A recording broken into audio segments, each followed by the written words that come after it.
Welcome back to the EdTech Mentorship Network tutorials on Kidblog.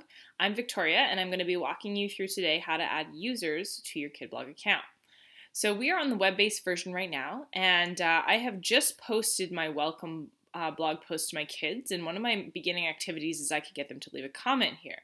However, my kids are not users yet. So what I'm going to do is I'm going to go to hover on my classes, go hover over top of Miss Olson's grade 3-4 class, and click on your dashboard. From here, you can either visit your dashboard or visit your site. So this is the back end where you would do all the editing and approving the posts. And this is the front end where you would actually get to see what the posts look like live. And this is the side of the site that your parents or other members of the public would interact with to see your student work. So I'm going to click on the dashboard. And at the very top, you have a whole bunch of different settings. So I'm going to go to users today because we are going to learn how to add users. And adding users is very, very incredibly simple. All you need to do if we're going to add users manually, now typically if you are doing this as just one class, it's really, really easy to do this, but you can also add users in a CSV file or bulk create. But today we're just going to look at the basic add users function. So if I click on this, I can give the user a display name. So let's just call them Sally M. And I'm going to give Sally M a generic password that she can then change later. So usually I just stick with 123, and then I can choose her role as a student, a guest, or a parent. Now she's a student, so I'm just going to click Add New User. And at the very top, you're going to see New User was added, Sally M, this little yellow bar. And then I'm just going to keep on going. So now I'm going to call Johnny S. Same thing, generic password. They can change this later.